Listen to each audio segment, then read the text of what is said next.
Tenía muchas ganas de estar aquí entre ustedes, amén, ya que la última vez, como bien ha dicho el tío Antonio, estuvimos aquí con algunos jóvenes de Manresa, que hemos estado un tiempo pastoreando en Manresa, y vinimos con el gordo y hubo un culto de mucha gloria, amén, y no se pudo predicar aquel día, pero Dios tenía preparado hoy. Amén. Amén. Así que desde entonces tenía muchas ganas de venir a veros y a Dios le ha placido que sea hoy. Amén. Tengo un consejo de la parte del Señor muy sencillo, y en esta tarde el fin del mensaje y el propósito es ensalzar y engrandecer a la persona de nuestro Señor. Amén. Ese es el fin de hoy. Sin más preámbulos, vamos a leer la palabra del Señor. Todo aquel que tenga Biblia o móvil me acompañe, porque me gustaría que todos juntos leyésemos esta parte de la Escritura. Amén. He titulado este mensaje, siempre suelo ponerle títulos, y lo he titulado Al Dios no conocido. Amén. Ahora entenderemos el porqué. Libro de los Hechos, capítulo 17, verso 22, y dice así su palabra.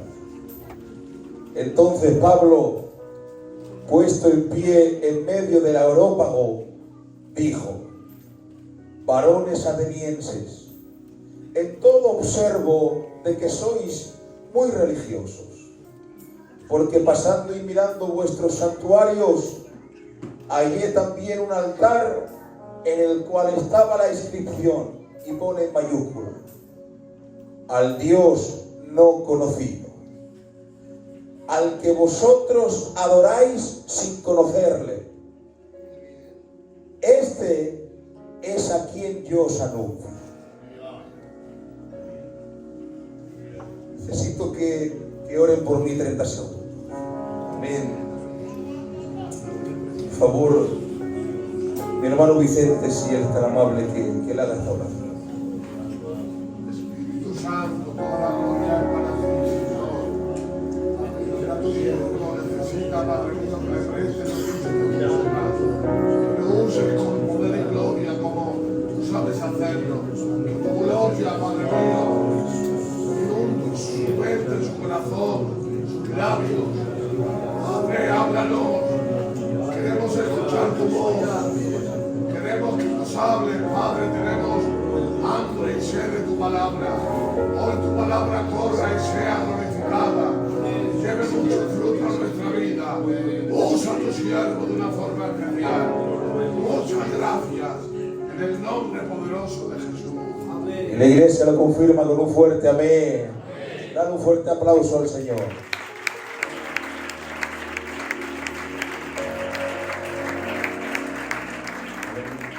Bien, Pablo y Silas se encuentran, aleluya, en el famoso pasaje donde estaban los dos en el calabozo de más adentro, de la palabra que a la medianoche comienzan a cantar cánticos y Dios los saca de allí. Dice la Biblia que saliendo de allí pasaron por Anfípolis y por Apolonia y llegaron a Tesalónica. Y allí mismo en Tesalónica tenían a un amigo, a un conocido que se llamaba Jasón. Y estando allí en Tesalónica, se hospedaron en casa de Jasón. Amén. Estuvieron allí varios días en casa de Jasón. Y dice la palabra que en Tesalónica había una sinagoga de judíos. Porque cuando hubo la dispersión de los judíos, se dispersaron por todo el mundo, por todo el imperio, y allá donde iban, como no podían hacer culto en el templo, ya que el templo estaba en Israel, allá donde iban, abrían sinagogas para hacerle culto a Jehová. Dice la palabra que en Tesalónica había una sinagoga de judíos, y el apóstol Pablo, Silas, junto a Timoteo, se presentan allí en la sinagoga de los judíos. Y el apóstol Pablo llega allí y dice: mirad, me llamo Pablo, soy de Tarso, de la tribu de Benjamín, hijo y nieto de fariseos, fariseo de fariseos. Y cuando se presenta allí, dice la palabra del Señor, que cuando estaba allí el apóstol Pablo, empezó a discutir con ellos, con los judíos, un tema controversial e impactante para ellos. Y es que los judíos declaraban que el Mesías tenía que venir a reinar, y el apóstol Pablo decía que no, que el Mesías ya vino, pero a sufrir. Y dice la palabra que era un tema impactante para ellos, porque ellos no se imaginaban a Dios muriendo, porque ellos no se imaginaban a Dios sufriendo. Y empezaban a dialogar y empezaban cada uno a hablar. Y dice que los judíos bajo las escrituras enseñaban bajo los profetas, y dicen los judíos que en el libro de Jeremías, el profeta Jeremías, aleluya, en el capítulo 23 empiezan a hablar y dice: he aquí vienen días donde David, renuevo justo, reinará como rey, el cual será dichoso y hará juicio y justicia en la tierra. Y viendo el apóstol Pablo que eran duros de roer, coge su vieja Biblia desgastada de tanto usarla y empieza a mencionarles también un texto diciéndoles que el Mesías ya vino a sufrir. Y le menciona Isaías 53 y le dice: despreciado y desechado entre los hombres, varón de dolores, experimentado en el quebranto. Él, dice la palabra, dice: él llevó nuestras enfermedades y sufrió nuestros dolores, y nosotros le tuvimos por azotado y por herido de Dios y por abatido. Mas él fue herido por nuestras rebeliones, molidos por nuestros pecados, y el castigo de nuestra paz fue sobre él. Y dice su palabra: y por su llaga fuimos nosotros curados. Y yo decía: pero no lo entiendo, ¿cómo que por su llaga fuimos nosotros curados? ¿Cuántos cristianos, sus llagas y sus enfermedades no han sido curadas? ¿Cuántos cristianos han partido de aquí sin que Dios haya hecho el milagro? ¿Cuántos cristianos? Con los que Dios ha hecho el milagro vale, pero digo en los que no, ¿qué pasa con ellos? ¿Por qué ahí no se cumple el texto? Pero acompañarme a la palabra. Cuando Cristo murió en la cruz y resucitó, en nosotros hubo una salvación.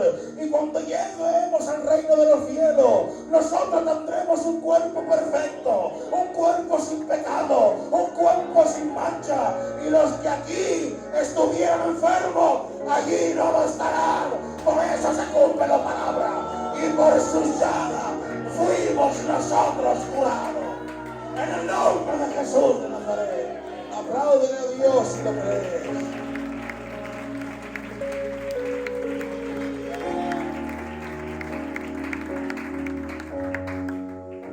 ¿Cuántos dicen amén?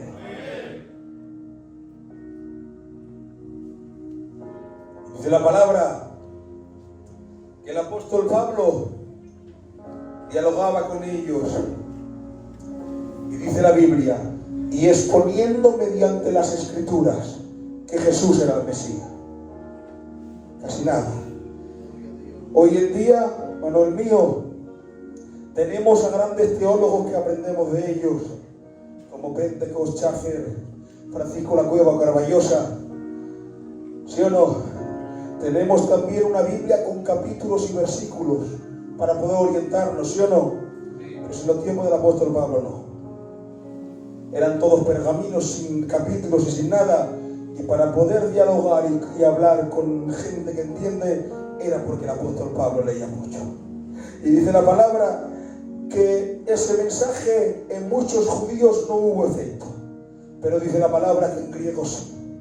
Muchos griegos se convirtieron. Y dice la palabra que mujeres nobles no pocas. Y esto me llama la atención. Y dice la Biblia: entonces los judíos que no creían, teniendo celos del apóstol Pablo, ¿qué no lió? ¿Qué no lió para que tuviesen celos del apóstol Pablo? Tomaron consigo algunos ociosos hombres malos y juntaron una turba y alborotaron la ciudad y fueron a la casa de Jasón. Y estando allí en la casa de Jasón para buscar al apóstol Pablo, Silas y a Timoteo, para poder cogerlos y llevarlos donde los tribunales y la gente importante, dice la palabra que llegando ahí no los encontraron. Pero cogieron a Jasón y lo llevaron donde las autoridades. Y fueron donde las autoridades, tío, y dijeron: estos que están, aleluya, están trastornando el mundo entero, han llegado hasta aquí. Quiero leer. Pero vale, ¿qué es lo que han hecho? ¿Qué han hecho para trastornar el mundo entero?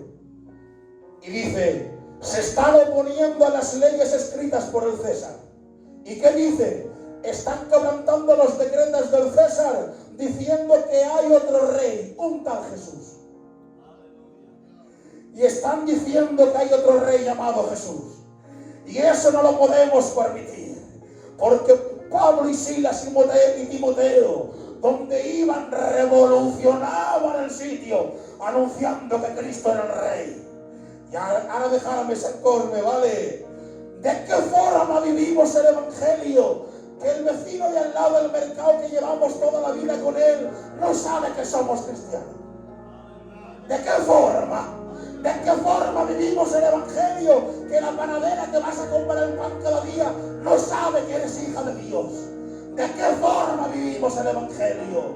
¡Qué pena que llevemos toda la vida en el Evangelio y tu entorno diario no sepa que eres hijo de Dios! ¡Qué pena que nuestra misión sea ser luz en el mundo y el mundo viva a oscuras! ¡Qué pena!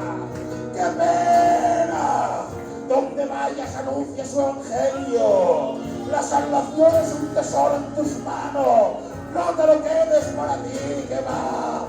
Y di como el apóstol Pablo: porque no me avergüenzo del Evangelio.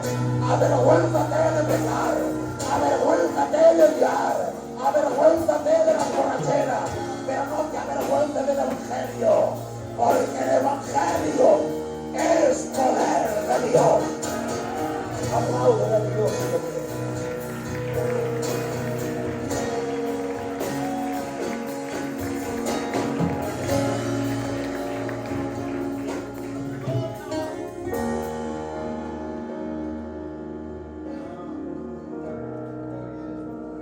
¿Estamos bien?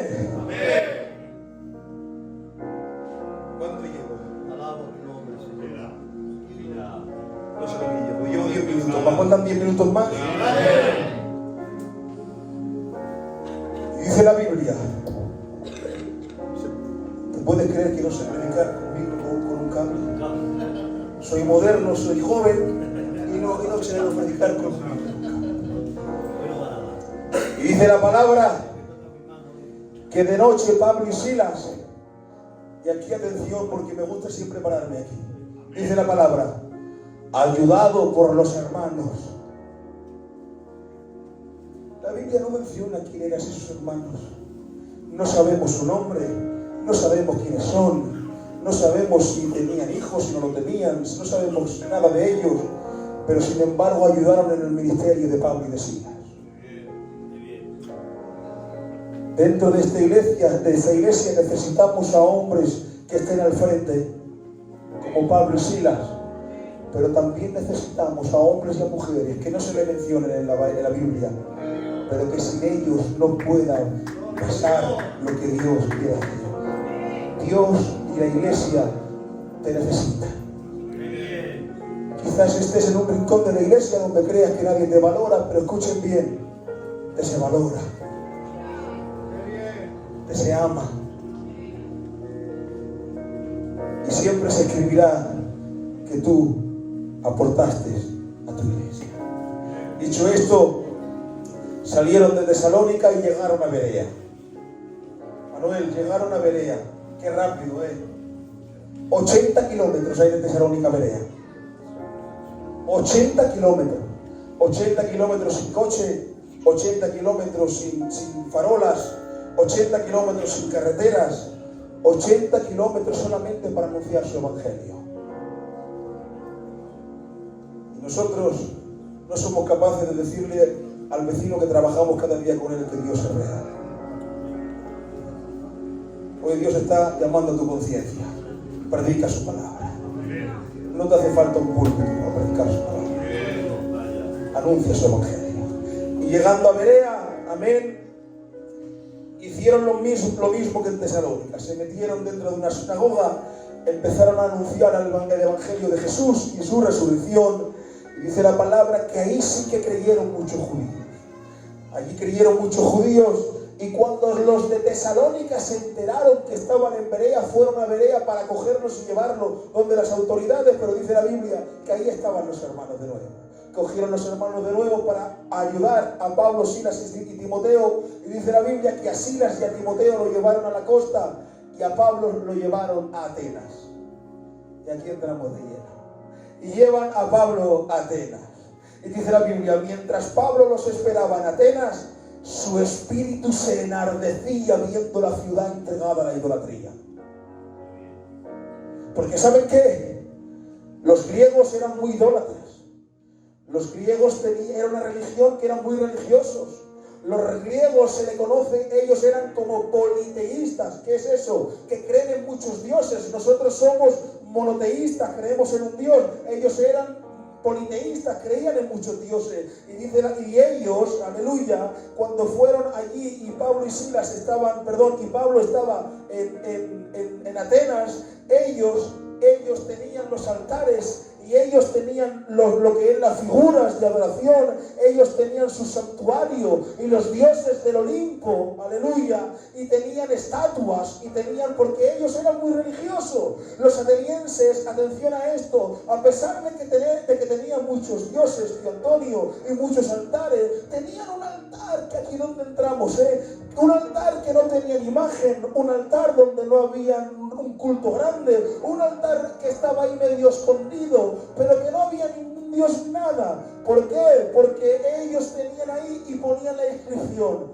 al Dios no conocido, porque decían, vaya a ser de que haya algún Dios que no sepamos que existe y se enfade con nosotros y nos castigue, por lo tanto hacemos un altar aquí, ¿vale? Hacemos aquí con la inscripción al Dios conocido para que no se enfade. Y tenían altares para todos los dioses y tenían también un altar a los dioses que no conocían porque tenían miedo de aquel Dios que no conocían. Y dice la palabra que entró Pablo en una sinagoga en Atenas y cuando entró empezó a predicar sobre Jesús y le dice, mirad judío, hubo un hombre en Belén de Judá que nació en un pesebre, pero no era un hombre cualquiera. Ese niño se hizo grande y empezó a anunciar su evangelio y ese murió en una cruz y al tercer día resucitó. Y dice la palabra que algunos de los filósofos y epicúreos y los estoicos disputaban con él y unos decían, ¿qué querrá decir este palabrero? ¿Qué nos querrá decir este palabrero?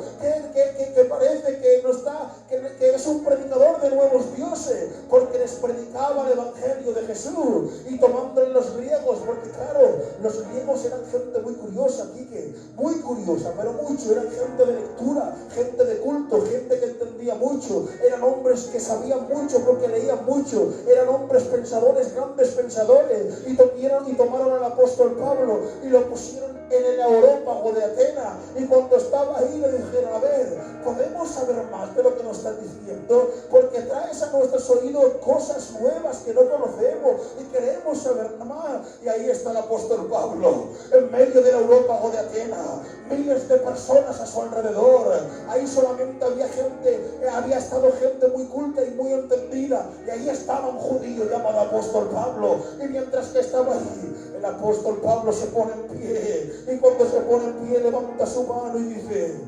varones atenienses, tenéis un paladar auditivo muy exquisito, ya que vosotros tenéis como referente a grandes pensadores como Sócrates, Platón y Aristóteles.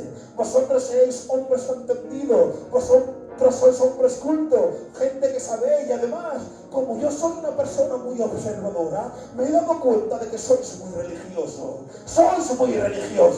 Me estoy dando un paseo por Atenas y he entrado en uno de vuestros cultos religiosos, en vuestro santuario, y había cientos de dioses y cada dios tenía un altar. Estaba el dios Poseidón, el dios de los mares, y tenía su altar. Estaba la diosa Atenea, la diosa de la guerra, y tenía su altar. altar. Estaba el dios Hermes, el mensajero, y tenía su altar. Estaba el dios Apolo, el dios de los arcos y las flechas, y tenía su altar. Y por supuesto estaba Zeus, el padre de todos los dioses, y también tenía su altar. Pero me ha llamado la atención un altar que no había nada, que no había imagen, que no había mucho culto.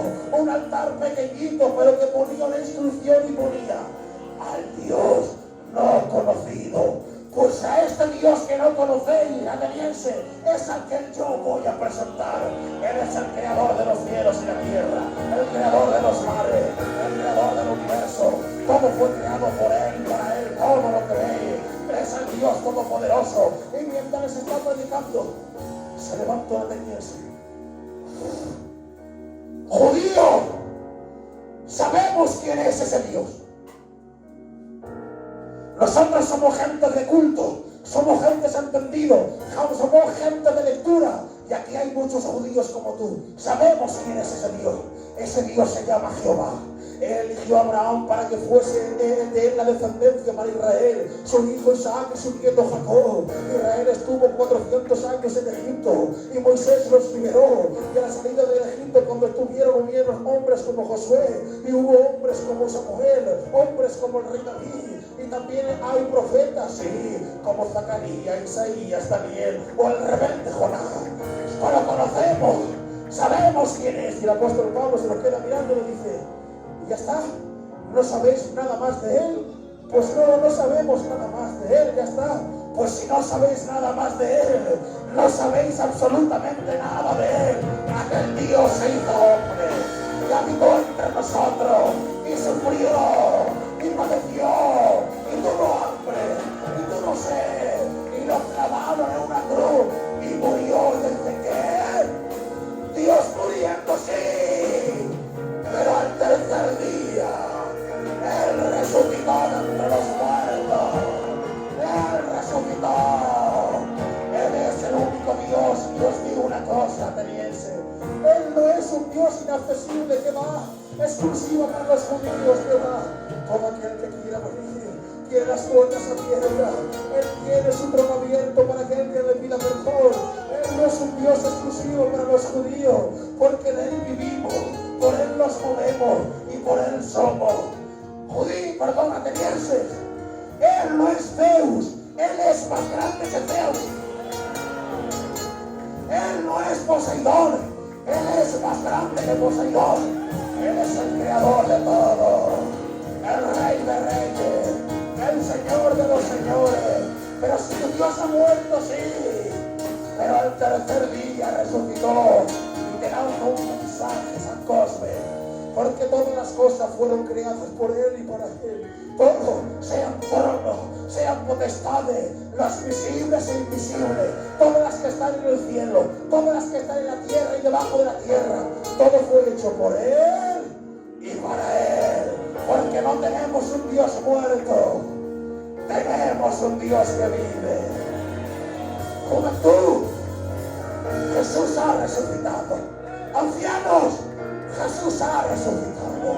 Iglesia, Jesús ha resucitado. Porque te digo una cosa: el símbolo del cristianismo no es una cruz, sino una tumba vacía. Eso es el símbolo del cristianismo. Y si te vas a la tumba de Buda, te encontrarás a Buda. Si te vas a la tumba de Mahoma, te encontrarás a Mahoma. Pero como te vayas a Jerusalén, desde la tumba de Jesús, allí no hay nadie. Él ha resucitado, Él ha resucitado, Él ha resucitado. En el nombre de Jesús, aplaude a esto.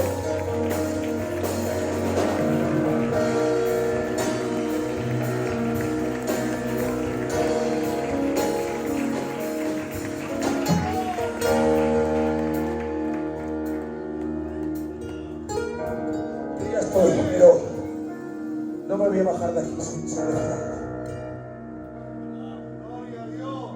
algo que siempre desde hace un par de días. No me voy a bajar. Necesito que me ayudéis ahora, ¿vale?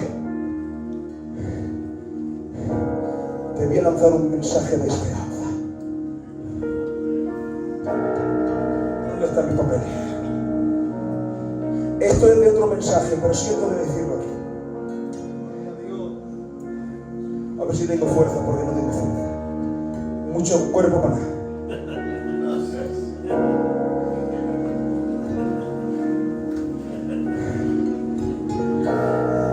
Atención, vale. 2 minutos me quedan. Ayudarme y voy a ayudarme también.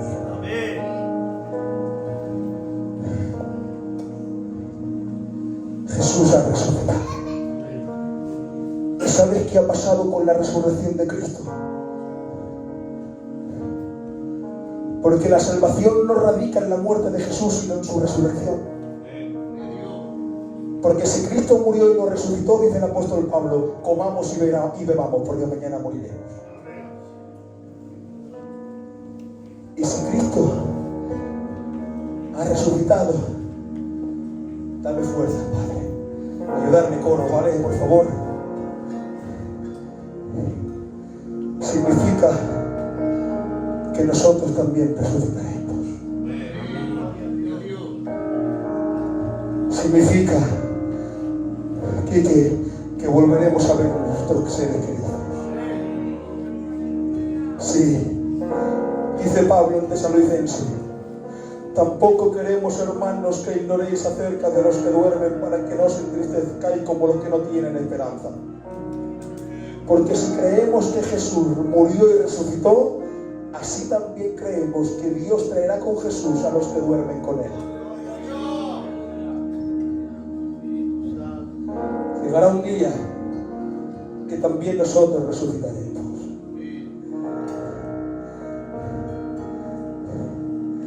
Porque te digo una cosa, los que mueren en Cristo no mueren, duermen. Dice la palabra que el joven Esteban está predicando ese evangelio. Los judíos malos empiezan a coger piedras para apedrearlo. Y empiezan a lanzar piedras a Esteban, una detrás de otra. Y dice la Biblia, mientras él invocaba su nombre y decía, Señor Jesús, recibe mi espíritu. Y dice la Biblia, y puesto de rodillas clamó a gran voz, Señor, no le tomes en cuenta este pecado. Y habiendo dicho esto, durmió. Aleluya. Pero Nelson, ¿qué me estás diciendo? Los volveremos a ver de nuevo. Dice la palabra que cuando el hijo pequeño de David murió siendo un bebé, David dijo, mas ahora que ha muerto, ¿para qué voy a ayunar? ¿Para qué? Él no volverá a mí, pero yo sí que iré a él. Él no va a venir aquí, pero yo sí que voy a ir a él. David sabía que algún día podrá reconocer a su hijo en el cielo. Y ahora me acompañáis y me dirás, Nelson, duele. Ya no sé que duele, pero aguanta. Ya no sé que duele, pero soporta. Ya no sé que duele, pero queda poco. Y ahora tú me dirás, pero a ver, ¿qué me quieres decir? Muy sencillo. Nosotros les echamos de menos a ellos, pero ellos a nosotros no. Pero Nelson, te estás volviendo loco. Has venido de la mina para volverte loco, que no. Porque nosotros estamos sometidos al tiempo, a los minutos, a las horas, a los años, a los segundos, a las semanas. Estamos sometidos al tiempo, pero en el cielo no hay tiempo. ¿Y sabes qué significa eso? Que cuando ellos dejaron de pisar la tierra para pisar el cielo, lo primero que hicieron fue abrazar a Jesús. Atención, pero como allí no hay tiempo, cuando dejen de abrazar a Jesús y se den la vuelta, estaremos llegando nosotros. Porque allí no hay tiempo. Nosotros nos duele, porque estamos sometidos al tiempo, pero ellos no. Aguanta, soporta.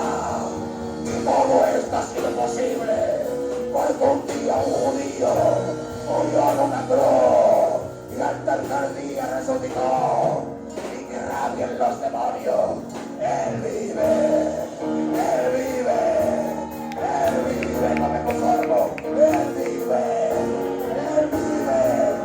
en el nombre de Jesús, aplauden, aplauden, aplauden, aplauden, aplauden.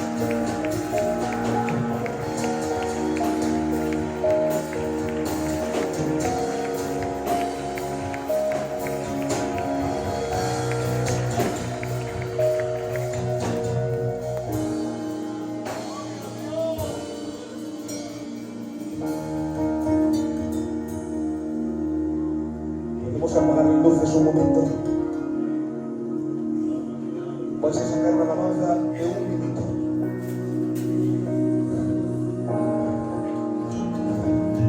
Jesús ha resucitado. Los del mundo no conocen a Cristo. Hoy te estoy predicando al Dios conocido. Él ha resucitado. Él ha resucitado. Mantén viva tu esperanza. Él ha resucitado.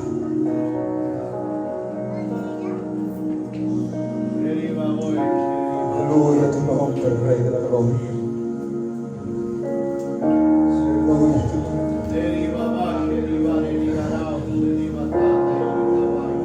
Alabamos a tu nombre, Jesús.